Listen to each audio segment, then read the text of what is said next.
Saudara, kita akan melanjutkan eksposisi dari surat Galatia.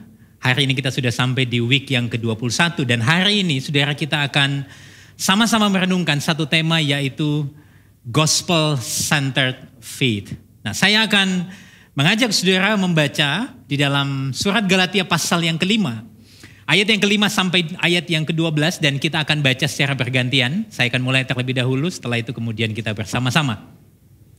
Galatia pasal yang kelima, ayat yang kelima sampai ayat yang ke-12.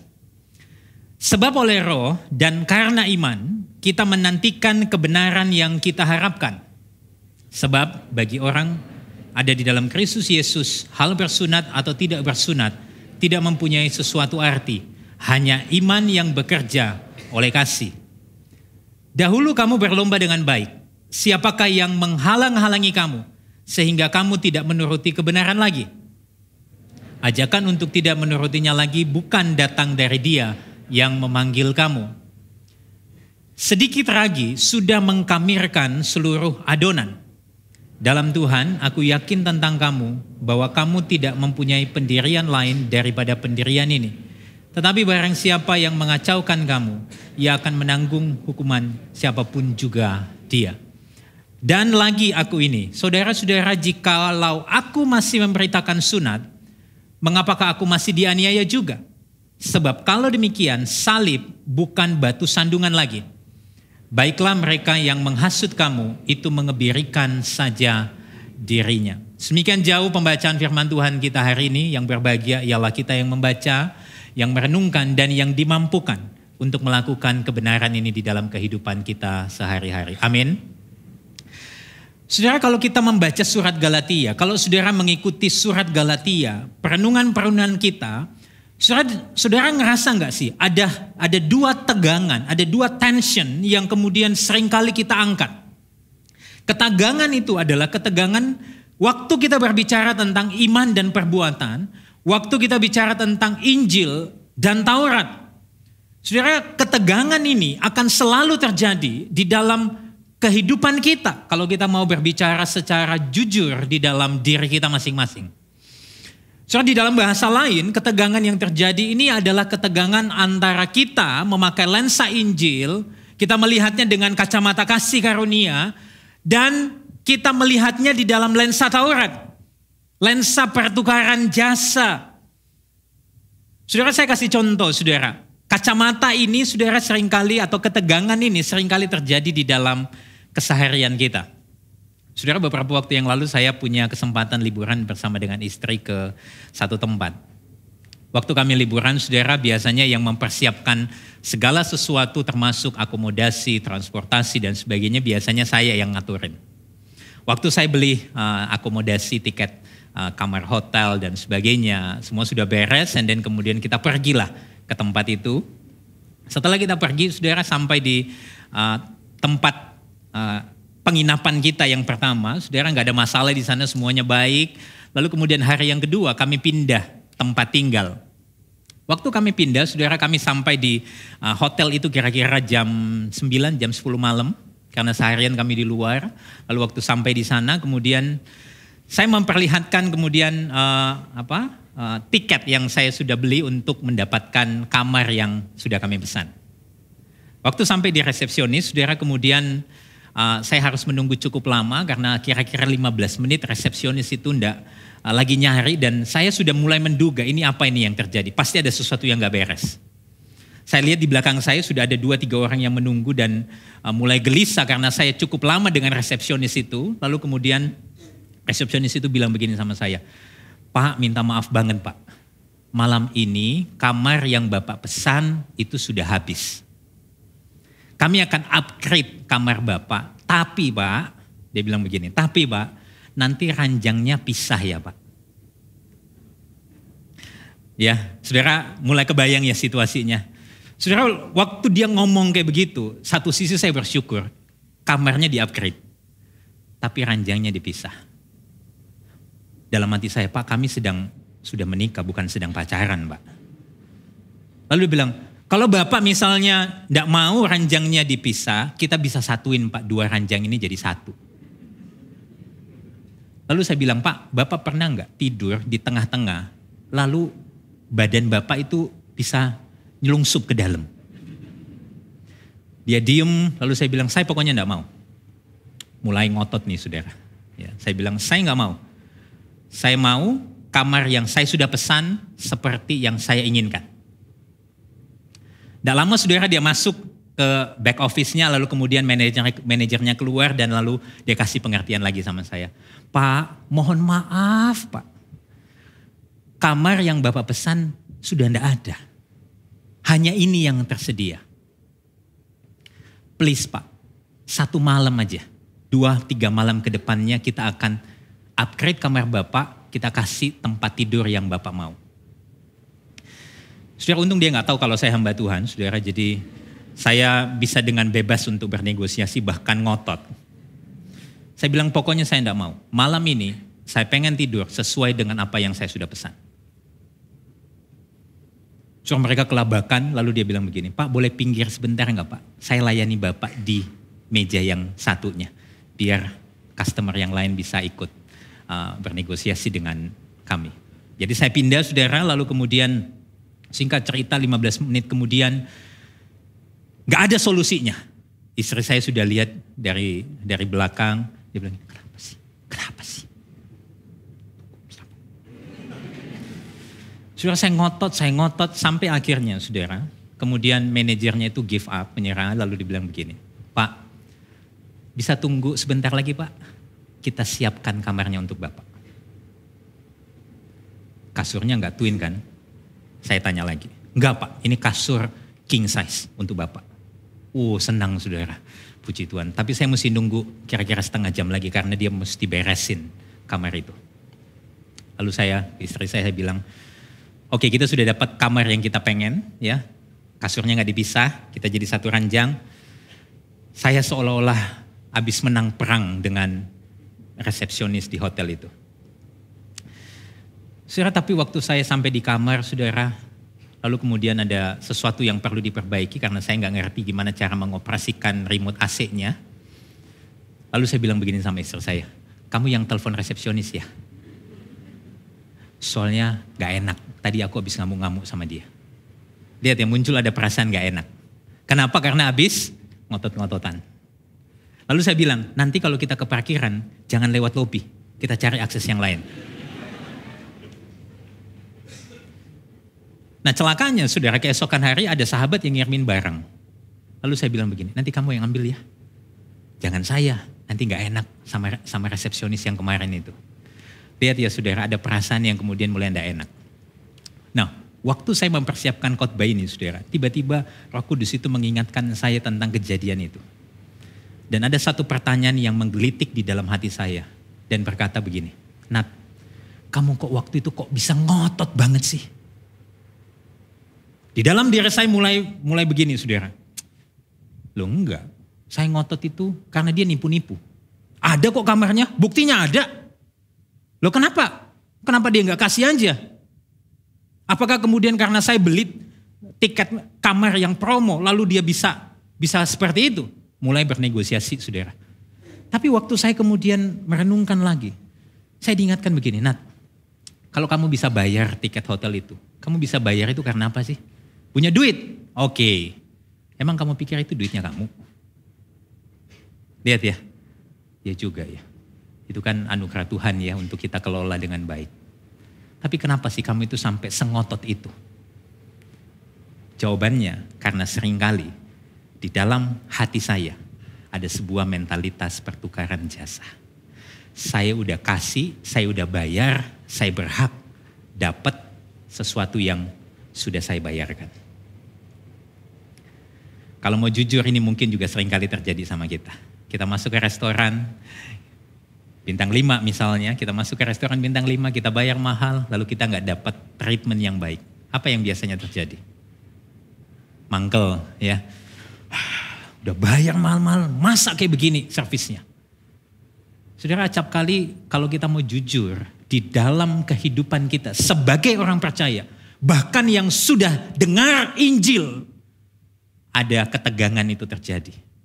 Kita merasa kita berhak mendapatkan sesuatu. Karena apa? Karena kita sudah melakukan sesuatu. Nah saudara, ketegangan ini juga terjadi di dalam gereja. Seringkali kalau kita nggak sadar saudara, kita memberi persembahan karena kita apa? Kita merasa kita pengen bantu Tuhan supaya nanti Tuhan bantu kita. Ya. Kita melayani Tuhan supaya apa? Kita melayani Tuhan dengan sebuah pemikiran, kita melayani Tuhan untuk hal-hal yang rohani supaya nanti perkara-perkara dunia yang ada di dalam hidupku Tuhan selesaikan. Amin. Saudara, inilah mentalitas jasa yang kemudian ada di dalam hati kita. Ketegangan ini saudara satu kali pernah disampaikan oleh seorang pengkhotbah, seorang gembala, yaitu Timothy Keller. Satu kali saudara ada seorang wanita yang berkunjung ke gereja tempat dia mengembalakan. Nah waktu dia ketemu dengan wanita ini, saudara, kemudian dia ngobrol sama wanita ini, lalu wanita ini bilang sama Timothy Keller begini, baru pertama kali selama hidup saya mau ke gereja saat ini. Selama ini, sebelum saya ke gereja, saya selalu mendengar pesan-pesan bahwa Allah itu menerima saya kalau saya itu cukup baik. Nah, waktu saya mendengar khotbah Anda tentang Injil, ada sebuah perasaan yang menakutkan di dalam hati saya. Lalu Timothy Keller nanya sama wanita ini, kenapa itu begitu menakutkan? Jawabannya adalah ini. Jika saya diselamatkan oleh perbuatan baik saya, maka akan ada sebuah batasan terhadap apa yang Allah tuntut dari saya. Saya akan mirip seperti seorang pembayar pajak yang memiliki hak di mana saya melakukan kewajiban saya dan saya layak mendapatkan sebuah hidup yang berkualitas. Tetapi jika saya adalah seorang berdosa yang diselamatkan oleh anugerah, maka dia bisa menuntut apa saja dari saya. Lihat ya, ketegangan ini, sekalipun dia menerima pesan Injil, ada sebuah ketakutan yang menggerogoti hatinya, seolah-olah dia takut kalau dia terima itu, Allah itu bisa menuntut apa saja dari dia. Saudara, jemaat ini sadar sekali bahwa di satu sisi dia punya keinginan untuk berbagian dalam karya keselamatan. Tetapi di sisi lain dia sadar itu adalah sesuatu yang mustahil. Karena keberdosaannya, maka itu dia butuh anugerah. Tapi di sisi lain, waktu anugerah menyapa dia, ada timbul rasa takut. Kalau semua ini karena anugerah, maka Allah bisa saja menuntut dia. Dengan kata lain, saudara, ada rasa keengganan untuk menerima anugerah itu secara cuma-cuma. Nah, ketegangan ini juga dialami di dalam kehidupan jemaat Galatia pada waktu itu. Kalau kita membaca ayat yang ke-7 di dalam Galatia pasal 5 ayat yang ke-7, di sana dikatakan demikian. Dahulu kamu berlomba dengan baik. Siapakah yang menghalangi kamu sehingga kamu tidak menuruti kebenaran lagi? Seolah-olah Paulus di sini ingin berkata kepada jemaat Galatia, dulu kamu hidup dengan taat kepada Yesus dengan benar, tapi kemudian kamu berbalik sehingga kamu tidak lagi menuruti kebenaran itu. Nah, disinilah saudara ada sebuah ketegangan yang harus kita akui secara jujur bahwa baik jemaat Galatia maupun kehidupan kita sebagai orang percaya di masa kini, ketegangan antara lensa Taurat dan lensa Injil itu selalu terjadi. Bagaimana kita sekarang melihatnya dengan kacamata iman? Nah, hari ini kita akan merenungkan 3 hal yang penting, yaitu yang pertama, apa sih yang seringkali menghambat orang percaya di dalam menghidupi iman yang benar? Lalu yang kedua, bagaimana orang percaya dapat mampu menghidupi iman kepada Allah dengan motivasi yang benar? Dan yang ketiga, apa yang membuat orang percaya dapat bertahan dalam iman yang benar sampai akhir hidup? Kita akan melihat yang pertama, apa yang seringkali menghambat orang percaya di dalam menghidupi iman yang benar.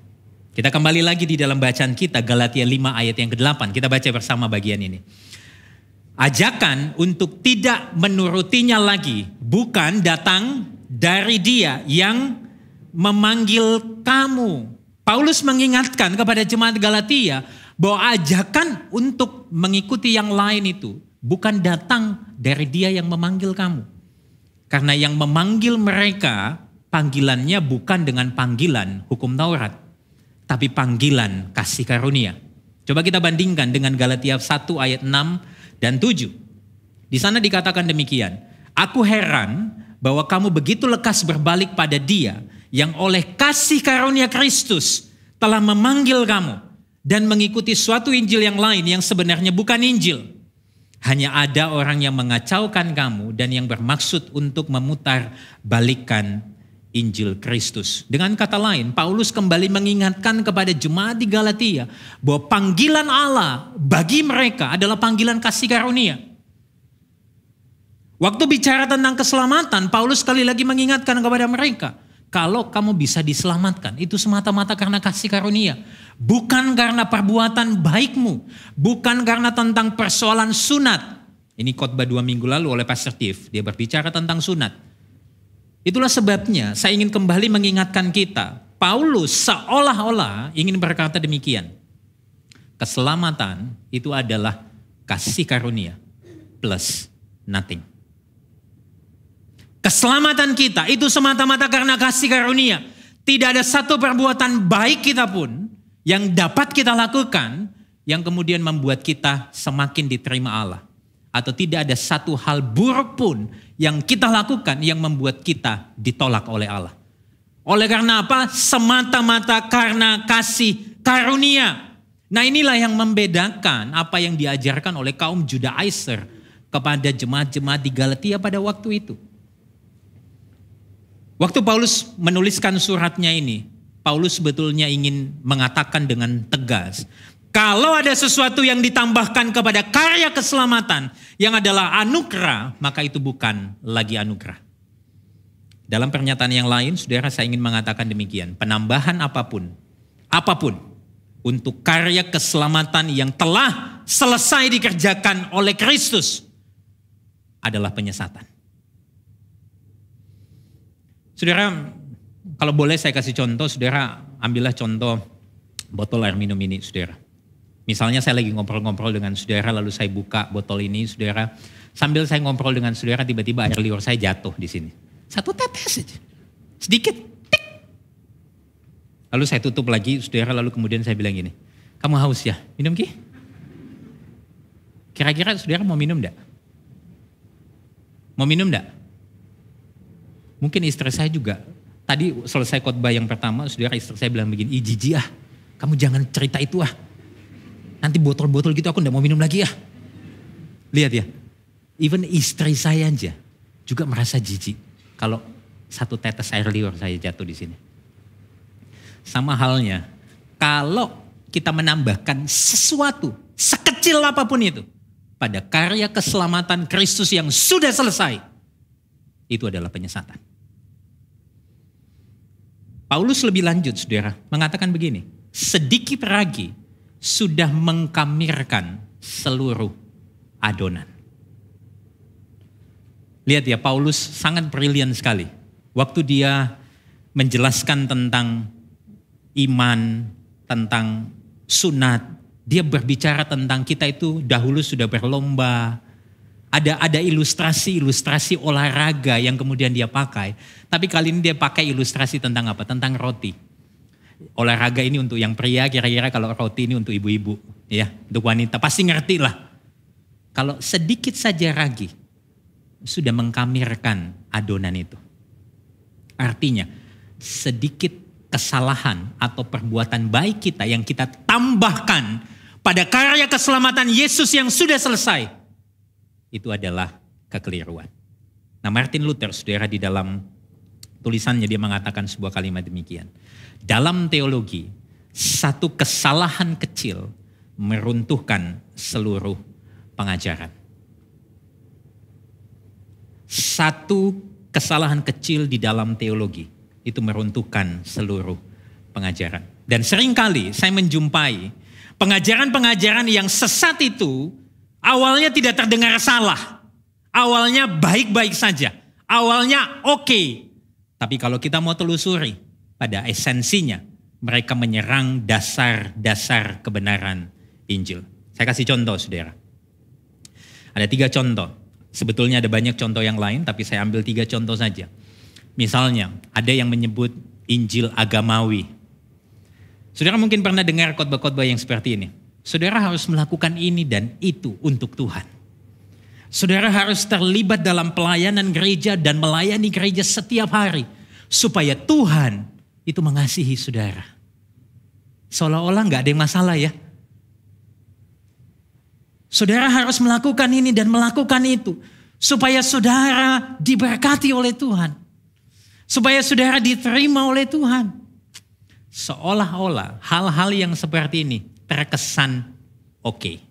Tapi kalau kita mau telusuri, distorsi yang terjadi ini bicara tentang apa? Performa kita itu menentukan penerimaan Allah kepada kita. Penyesatannya di mana, saudara? Penyesatannya seolah-olah karya penebusan Kristus itu tidak cukup. Maka harus ditambah oleh suatu perbuatan baik. Atau mungkin saudara pernah mendengar Injil kemakmuran, prosperity gospel. Allah ingin hidup saudara itu diberkati dan sukses. Ada amin. Apa yang saudara katakan menentukan apa yang terjadi pada saudara. Haleluya. Saudara, kesannya oke. Kita pengen itu. Tapi kalau kita telusuri, ada distorsi yang terjadi di sana. Relasi dengan Allah itu terasa sangat transaksional. Kalau aku melakukan ini, nanti Tuhan lakukan ini. Aku bantu Tuhan untuk perkara-perkara rohani. Tuhan nanti bantu aku untuk perkara-perkara duniawi. Amin. Saudara, kalau kita lihat apa yang terjadi. Penyesatan yang terjadi di dalam pengajaran ini. Seolah-olah karya salib hanya dipahami sebagai jalan keluar atas kesusahan hidup. Atau sebatas pemenuhan kebutuhan materi saja. Dan ini sangat transaksional sekali. Ada lagi saudara yang disebut sebagai Injil terapeutik. Injil terapeutik ini adalah sebuah pengajaran yang seringkali dikenal sebagai the new prosperity gospel. Kalau yang tadi itu udah basi lah. Tapi yang ini lebih tren. Kenapa? Karena dia nggak bilang tentang berkat-berkat lagi, tapi dia bilang begini. Allah akan menyelesaikan masalah hidupmu. Dan dia juga akan membantu kamu untuk mencapai potensi terbaikmu. Wis. Sama seperti Allah membawa bangsa Israel keluar dari tanah Mesir. Dia akan mengeluarkan potensi terbaikmu sampai di tanah Kanaan dan engkau mencicipi madu dan susu di sana. Wis. Udah cocok ya jadi pengkhotbah kemakmuran ya. Saudara lihat ya, ini pengajaran-pengajaran yang terkesan oke. Tidak salah sepenuhnya. Ya oke lah, masih bisa diterima lah. Tapi kalau kita mau telusuri, ada distorsi yang terjadi di sana. Terkesan memberikan kata-kata peneguhan, tetapi ujungnya pada pemenuhan kebutuhan diri. Akhirnya apa? Mereka mereduksi keseriusan dosa dan mengedepankan mentalitas kita sebagai korban dari dosa. Awalnya terkesan oke, tapi kalau kita mau telusuri, ini sesuatu yang sangat berbahaya. Saudara, 3 contoh ini hanyalah sebagian saja dari kesesatan terhadap Injil yang sejati. Ada banyak contoh penyesatan-penyesatan yang serupa, tapi esensinya melenceng dari kebenaran Injil yang benar. Jadi kalau kita mau simpulkan, apa yang menjadi penghalang dari seorang percaya untuk menghidupi iman yang benar, jawabannya adalah bukan saja karena kehadiran penyesat, tapi juga pemahaman yang tidak utuh akan Injil yang benar. Oke, kita tahu bahwa ada begitu banyak pengajaran-pengajaran yang sesat di dalam gereja. Tapi kalau kita mau jujur, saudara, kita bisa tersesat bukan hanya karena penyesat-penyesat itu, tapi karena pemahaman kita yang tidak utuh akan Injil. Kita suka kutip-kutip sana sini, kita suka ambil statement quote-quote yang kita suka, kita pakai untuk apa? Sebetulnya untuk kepentingan kita. Itulah sebabnya saudara, seorang tokoh yang bernama J.I. Packer itu mengatakan sebuah kalimat demikian. Kita seharusnya tidak bergerak maju dari Injil, tapi kita bergerak maju di dalam Injil. Sekali lagi saya katakan kalimat ini. Kita seharusnya tidak bergerak maju dari Injil, tapi kita bergerak maju di dalam Injil. Apa maksudnya, saudara? Saya kasih contoh. Saudara lihat, ini adalah sebuah trek lari. Mungkin beberapa saudara suka atau sekarang lagi happening orang olahraga lari. Sepeda sudah mungkin mulai bergeser zamannya, orang sekarang lebih suka lari, kira-kira kayak begitu. Saudara, banyak orang yang berpikir begini, Injil itu adalah awal dari kita percaya kepada Yesus. Seolah-olah kita berdiri di garis start ketika kita mendengar Injil dan dengan kekuatan kita berlari sampai ke garis finishnya. Banyak orang yang berpikir memahami Injil seperti itu. Oke, kita sudah dengar Injil, tahu pastor, setiap minggu diceritain. Tapi seringkali dalam perjalanannya kita menggunakan kekuatan kita untuk menghidupi itu. Seperti kita berlari dari garis start, kita sudah tahu Injil. Waktu kita berlari ke sana, kita menggunakan kekuatan kita. Tapi J.I. Packer mengatakan, kita seharusnya bergerak maju di dalam Injil. Kalau saya pakai ilustrasi ini, bayangkan sebuah lapangan, ada trek larinya, kemanapun saudara berlari di dalam Injil. Mau saudara keluar dari trek itu, saudara berjalan, saudara berlari, saudara ada di dalam sebuah lapangan. Lapangan itu ibarat Injil. Kemanapun saudara pergi, saudara ada di dalam Injil. Artinya apa?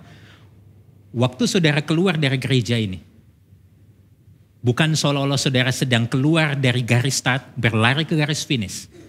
Tapi waktu saudara menghidupi hidup saudara setiap hari, Injil harus menjadi lensa, kacamata kita untuk memandang segala sesuatu.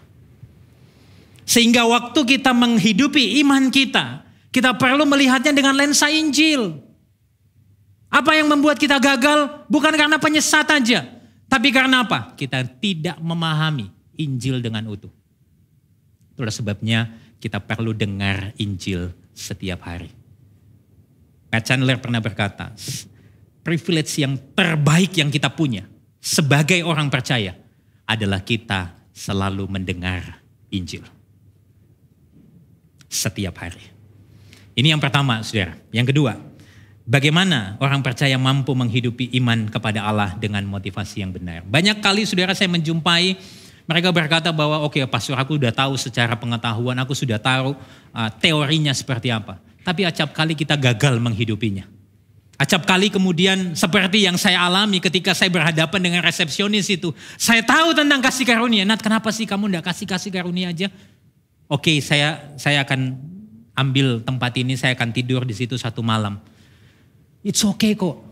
Apa yang membuat kamu itu sampai begitu marahnya dan ngotot? Lihat ya. Tahu Injil tapi motivasi kita kadang-kadang bisa melenceng. Karena sesungguhnya waktu kita bicara tentang motivasi hati kita untuk taat kepada Allah itu lebih penting daripada ketaatan itu sendiri. Saya kasih contoh. Saudara, saya percaya kita semua tahu dan sadar bahwa melayani itu sesuatu yang baik. Amin. Pelayanan itu sesuatu yang baik.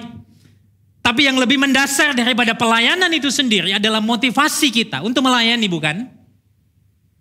Kalau motivasi kita melayani untuk membuktikan bahwa kita lebih cinta Tuhan daripada orang lain, apa yang terjadi? Motivasi kita tidak lain adalah kesombongan.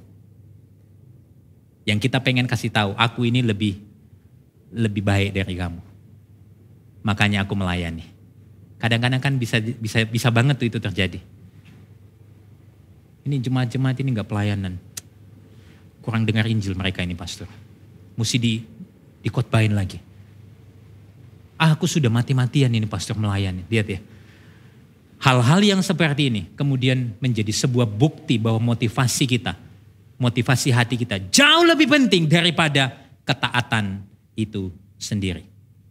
Itulah sebabnya kalau kita kembali kepada ayat bacaan kita Galatia 5 ayat yang ke-8. Bagaimana kita bisa menghidupi iman kepada Allah dengan motivasi yang benar? Saudara lihat, ayat yang ke-8 dikatakan demikian. Ajakan untuk tidak menurutinya lagi, bukan datang dari Dia yang memanggil kamu. Saya tertarik sekali saudara dengan kata memanggil di sini. Waktu saya telusuri, kata memanggil di sini berbicara tentang God's effectual calling.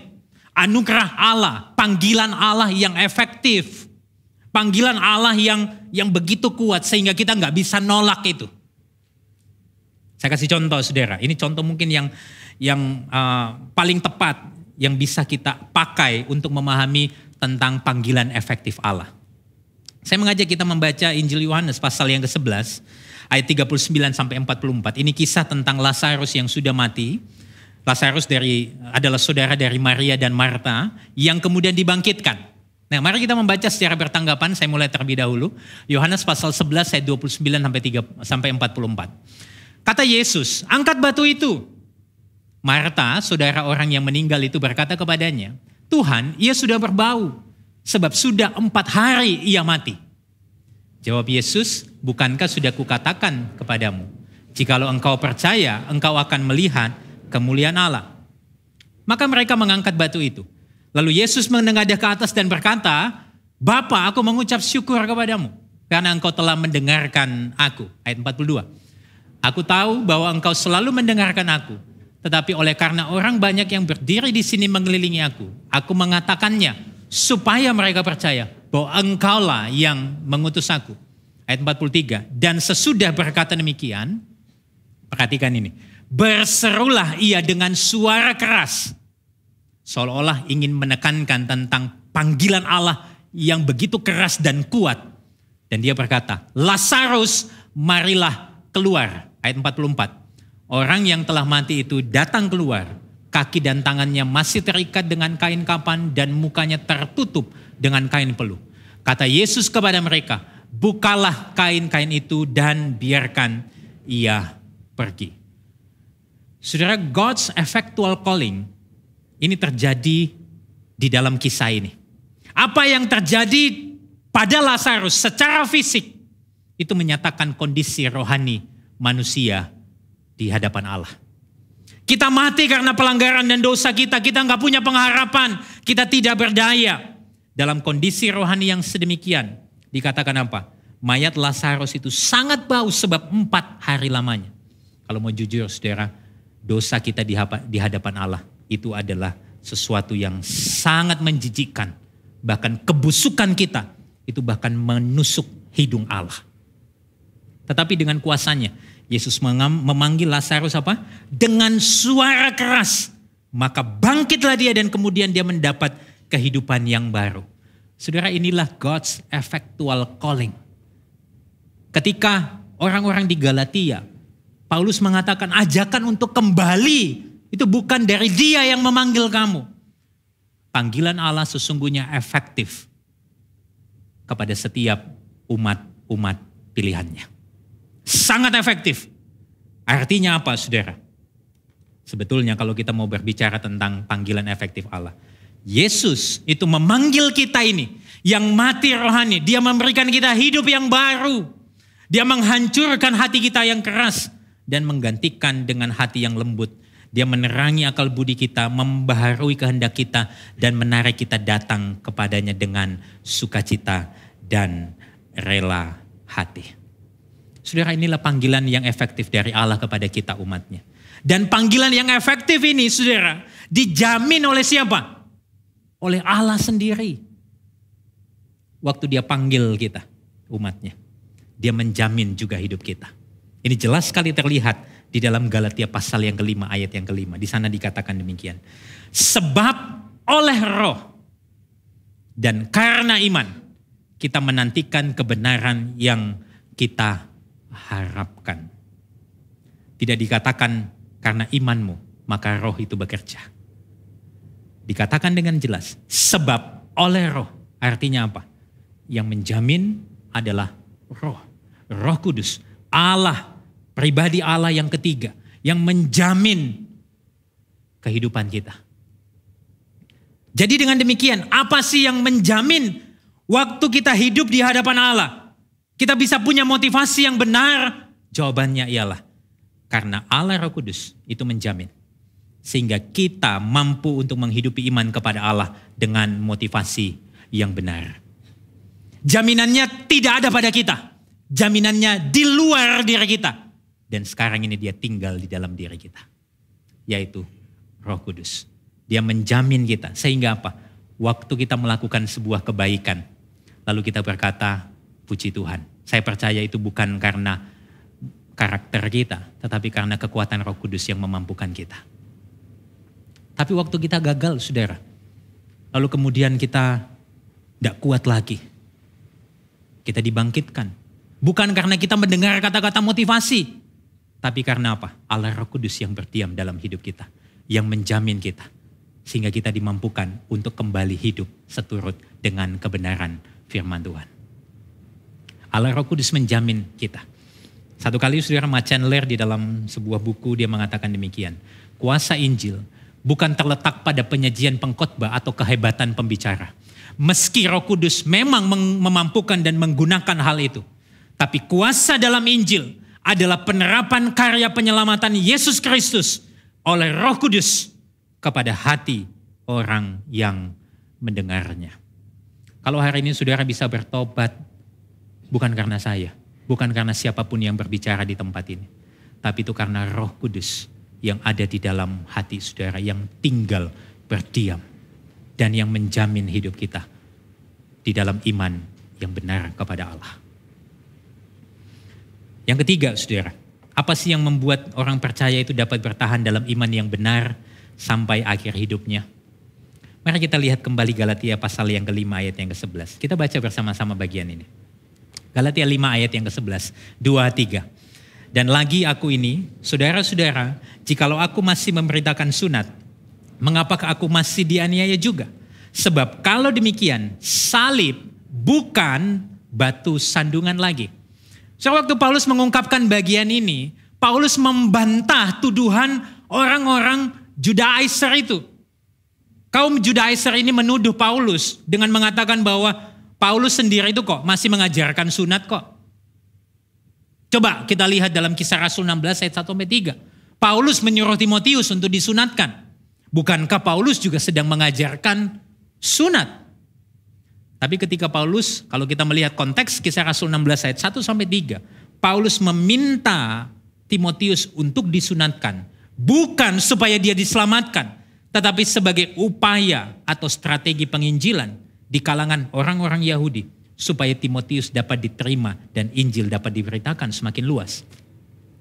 Nah, kalau kita kembali kepada ayat ini, Paulus seolah-olah ingin berkata begini, kalau aku masih memberitakan sunat, kenapa aku masih mengalami aniaya? Dengan kata lain, Paulus ingin berkata, aku tidak pernah memberitakan sunat. Yang aku beritakan adalah kasih karunia. Itulah sebabnya aku masih dianiaya. Sebab dengan demikian, salib bukan lagi batu sandungan. Saudara perhatikan, ini kata yang sangat penting yang saya ingin kita highlight hari ini. Waktu kita bicara tentang iman, ini lekat kaitannya dengan salib. Satu kali Paulus juga pernah mengatakan hal yang sama di dalam 1 Korintus ayat 23 dan 24 pasal yang pertama. Kita baca bersama bagian ini, 1, 2, 3. Tetapi kami memberitakan Kristus yang disalibkan. Untuk orang-orang Yahudi suatu batu sandungan. Dan untuk orang-orang bukan Yahudi suatu kebodohan. Tetapi untuk mereka yang dipanggil, baik orang Yahudi maupun orang bukan Yahudi, Kristus adalah kekuatan Allah dan hikmat Allah. Saudara, salib pada dasarnya itu menyinggung setiap orang yang berpikir bahwa keselamatan itu bisa diupayakan oleh perbuatan baiknya. Salib menyinggung kalangan orang-orang Yahudi. Karena apa? Salib dilihat sebagai kutuk. Kalau kita membaca Ulangan 21 ayat 23 yang juga dikutip oleh Paulus dalam Galatia pasal ketiga. Terkutuklah orang yang digantung di kayu salib. Salib bagi orang Yahudi adalah sebuah kutuk. Makanya itu menjadi batu sandungan bagi mereka. Bagi orang-orang Romawi, orang-orang non-Yahudi, salib itu adalah cara eksekusi yang paling mengerikan. Itu adalah cara eksekusi yang paling menghebohkan pada waktu itu.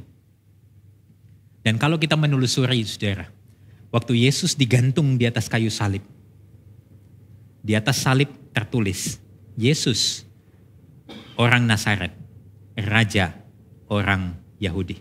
Itu jelas sekali tertulis di dalam Yohanes 19 ayat 19. Itulah sebabnya salib itu menjadi sesuatu, menjadi batu sandungan bagi orang-orang Yahudi yang merasa bahwa kita perlu menambahkan sesuatu. Gak cukup. Kita perlu melakukan sesuatu supaya kita diterima. Tapi salib itu menjadi batu sandungan ketika apa? Kita ingin menambahkan sesuatu pada karya Yesus yang sudah selesai. Waktu bicara salib, saudara, pesan utama yang dikumandangkan oleh Rasul Paulus di dalam suratnya kepada jemaat di Galatia. Ini bukan lagi tentang perbuatan baik, tetapi tentang kasih karunia. Tentang karya Kristus di atas kayu salib yang sudah selesai. Seorang teolog dari Scotland namanya James Deeney, dia mengatakan sebuah kalimat demikian. Tujuan dari surat Galatia dituliskan ialah untuk menunjukkan bahwa seluruh pesan iman Kristen itu terdapat di dalam karya salib. Tapi pertanyaan kita belum terjawab. Apa yang membuat orang percaya bisa bertahan dalam iman yang benar sampai akhir hidup mereka? Jawabannya ialah salib. Karena apa? Karena di atas kayu salib, Yesus yang benar, dia harus menanggung murka Allah. Yesus yang kuasa, jadi tidak berdaya. Dia yang kekal, rela mengalami kematian. Dia yang kudus, diperhitungkan sebagai pendosa. Supaya apa? Untuk apa? Supaya kita yang bersalah ini diperdamaikan dengan Allah. Supaya kita yang tidak berdaya punya kuasa. Dan dipanggil sebagai anak-anak Allah. Supaya kita yang seharusnya mati punya jaminan hidup yang kekal. Supaya kita yang cemar ini dibenarkan oleh Allah. Apa yang menjamin kita bisa bertahan di dalam iman kepada Kristus? Itu bukan karena perbuatan kita, tapi itu semata-mata karena salib.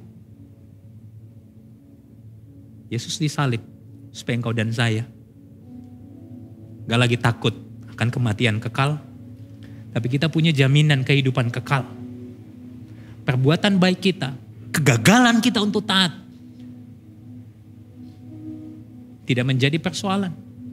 Karena Kristus taat sampai mati. Supaya kita yang gagal ini bisa tenang menjalani kehidupan. Bisa mengasihi sesama kita. Bisa melayani dengan motivasi yang benar. Saudara, salib sesungguhnya menunjukkan kasih Allah yang begitu besar kepada kita. Bahkan Kristus rela mati saat kita masih berdosa. Kalau semua ini dilakukan oleh Kristus, bagaimana mungkin Ia akan melupakan dan membuang kita saat kita gagal? Bagaimana mungkin Ia tidak mendampingi dan menjamin hidup kita sampai kita berjumpa kembali dengan Kristus? Wow. Salib menjamin hidup engkau dan saya sebagai umat pilihan. Kita akan finishing well bersama dengan Allah. Salib, saudara, sesungguhnya bukti kasih Allah yang ditunjukkan melalui tindakan. Maka dari itu, gospel people, orang-orang yang mengenal Injil, itu dimampukan untuk hidup di dalam iman yang nyata lewat tindakan kasih. Paulus, saudara, di dalam Galatia 5 ayat yang ke-6 mengatakan demikian. Sebagai orang-orang yang ada di dalam Kristus Yesus, hal bersunat atau tidak bersunat tidak mempunyai suatu arti. Hanya iman yang bekerja oleh kasih. Saudara, di atas salib kita melihat kasih karunia Allah semakin nyata. Dan tindakan kasih Allah yang begitu besar. Sehingga waktu engkau dan saya menerima kasih karunia, engkau dan saya dimampukan untuk melakukan pekerjaan baik di dalam hidup ini. Amin. Dengan kata lain, saudara, anugerah Allah yang nyata kepada kita melalui karya salib, itu tidak hanya menggetarkan hati kita, tapi juga akan menggerakkan diri kita untuk hidup di dalam kasih satu sama lain dengan sesama kita. Hari ini kalau engkau mendengar Injil dan hatimu bergetar untuk itu, saya percaya kekuatan Injil tidak hanya menggetarkan hati kita, tapi dia juga akan mendorong kita, menggerakkan kita untuk bisa mengasihi orang lain, untuk bisa mengampuni orang yang bersalah, untuk bisa mengasihi orang yang mungkin tidak layak kita kasihi. Itu semua terjadi bukan karena kekuatan kita, tapi karena karya Kristus di atas salib. Sekarang pertanyaan refleksi bagi kita, saudara. Selama menjalani kehidupan sebagai orang percaya, kita cenderung menggunakan lensa yang mana? Lensa Taurat? Lensa kasih karunia? Suatu saya merenungkan kejadian, saya ngotot dengan resepsionis di Bali. Waktu saya mempersiapkan ini, saudara, saya perlu bertobat. Kenapa? Karena seringkali lensa yang saya pakai adalah lensa pertukaran jasa. Tapi hari ini saya diingatkan, Nat, kamu itu tidak lebih baik kok dari dia. Kalau kamu bisa bayar itu bukan karena kamu, tapi karena kasih karunia yang aku berikan kepada kamu. Apa yang kamu punya, itu juga kepunyaanku. Aku hanya menitipkan itu kepada kamu untuk kamu kelola. Kok bisa kamu itu sengototnya ya, seperti itu kepada orang lain? Oh, disitulah saya bertobat, saudara. Tuhan ampuni aku. Seringkali aku pakai lensa kasih, lensa Taurat untuk orang lain. Yang kedua, kalau kita berhasil atau kita gagal dan itu tidak menambah atau mengurangi kasih Allah kepada kita, apa yang perlu berubah dalam hidup kita di dalam mengiring dan melayani Dia? Sudah sebagai respon kita, marilah kita bertobat dari motivasi hati kita yang keliru selama ini dalam mengiring dan melayani Tuhan. Oh Tuhan, ampuni kami. Kalau selama ini motivasi kami, lensa yang kami pakai ini bukan lensa kasih karunia, tapi lensa pertukaran jasa, lensa Taurat. Kita perlu bertobat. Pandang Kristus, ingat Dia yang mati di atas kayu salib yang memampukan kita untuk hari ini hidup taat dan percaya pada anugerah serta penyertaannya yang kekal. Pandang Dia, ingat akan karyanya yang sempurna bagi kita. Lalu apa implikasinya, saudara? Karena Kristus, hari ini kita dapat hidup dalam ketaatan, namun bukan lagi untuk mencari perkenanan Allah, tetapi sebagai wujud kasih dan sukacita akan kebaikannya. Karena Kristus, kita bisa menemukan dan merasakan kasih abadi yang meluap di dalam diri kita. Dan itu juga sanggup keluar dari diri kita melalui tindakan kasih kepada sesama.